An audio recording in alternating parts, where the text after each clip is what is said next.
मेरी सहेली जी एक जज है। उसके साथ जेल में सेक्स अपराध के आरोपों में बंद कैदियों को बात करने का मौका मिला था।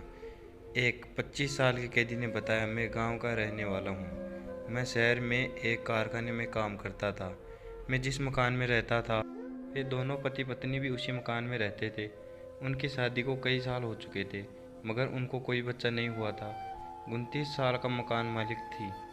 एक कारखाने में चौकीदारी करता था और रात की ड्यूटी करता था। एक रात जब वह ड्यूटी पर चला गया तो उसकी पत्नी मेरे कमरे में आई। उस समय मैं शराब पी रहा था। उसने इतने पतले कपड़े पहन रखे थे कि उसके शरीर के सभी मादक अंग साफ साफ दिखाई दे रहे थे। वह मुझे देखकर मुस्कुराने लगी। मैं हैरानी से उसे की ओर देखने लगा तो वह मुस्कुराते हुए बोली, मुझे नहीं पिलाओगे क्या? इतना सुनकर मैंने उसके लिए एक पैक बनाया तो उसे पीकर वह मुझे पूरी तरह लिपट गई। वह मुझसे कहने लगी, मैं अब रात भर मजे लूँगी। मेरा पति तो कुछ नहीं करता, वह जरा सी देर में पस्त हो जाता है, मैं प्यासी ही रह जाती हूँ। इतना कहकर वह मेरा हाथ पकड़कर बिस्तर पर ले गई और फिर हम दोनों ने वह किया जो हमें नहीं करना चाहिए था। उसके बाद तो हम दोनों यह रोज ही करने लगे। 1 साल तक हम दोनों का यह खेल चलता रहा, मगर एक रात उसका पति अचानक गांव से लौट आया। मकान की एक चाबी उसके पास थी। जब वह कमरे में उसकी बीवी नहीं मिली तो वह मेरे कमरे में आ गया। मेरे कमरे की लाइट जली हुई थी और कमरे का दरवाज़ा भी खुला था। मैं और उसकी बीवी हम दोनों मस्त थे। यह देखकर उसने अपने पड़ोसियों को बुला लिया। जब उसकी बीवी ने अपने आप को पछता हुआ देखा तो वह रोते हुए बोली, यह मुझे रोज़ाना ज़बरदस्ती पकड़ लेता है। मैं मना करती हूँ तो यह मेरे पति को जान से मारने की धमकी देता है। मैं डर कर इसकी आवाज़ का शिकार होती हूँ।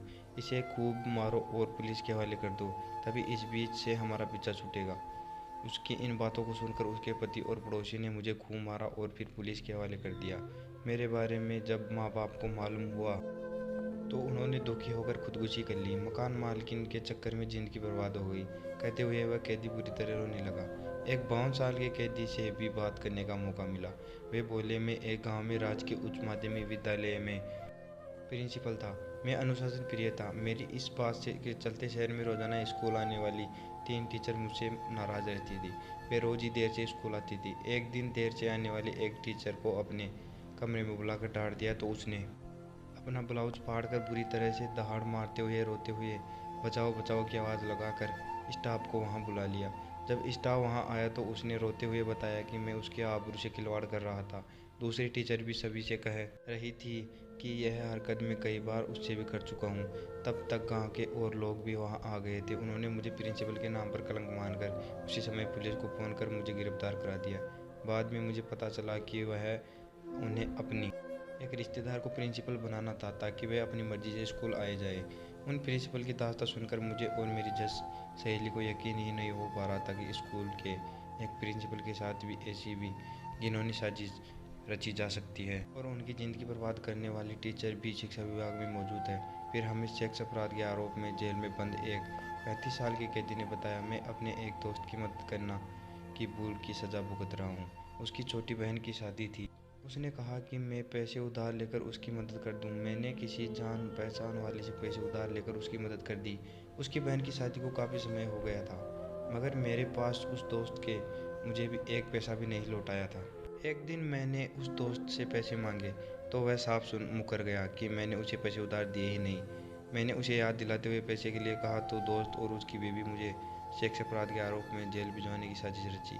मुझको उसकी बीवी ने अपने घर पर बुलाया। मैं जब उसके घर गया तो वह बड़े प्यार से बोली, तुम्हारे दोस्त तो पैसे के इंतजाम में बाहर गए हुए हैं, 4-5 दिन बाद लौटेंगे, तब तक आप यहीं रहे। मुझे मर्द के साथ सोए बगैर रात को नींद नहीं आती, रात भर खूब मजे लेंगे। यह कहकर मुझे उसने शराब पिलाई। शराब पिलाने के बाद वह मुझे बोली कि मैं उसे अपनी गोद में उठाकर पलंग पर ले जाऊं और उसके बदन के कपड़ों को फाड़ते हुए ऐसा करूं जैसे तुम मुझे ज़बरदस्ती कर रहे हो। उसकी इन बातों को सुनकर मैंने ऐसा ही किया था। जब वह तरह से चिल्लाने लगी तो उसका पति आ गया। अपनी बीवी को इस हालत में देखकर वह बौखला गया। बोला, तूने मेरी बीवी के साथ ये क्या किया? अभी तुम्हें गिरफ्तार कराता हूँ, कहकर उसने गिरफ्तार करा दिया।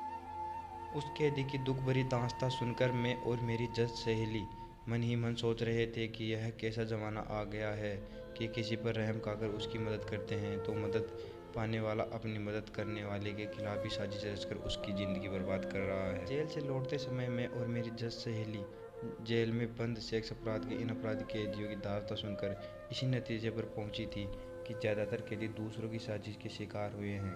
ऐसी बदहालत ज़िंदगी जीने को मजबूर हो जाते हैं।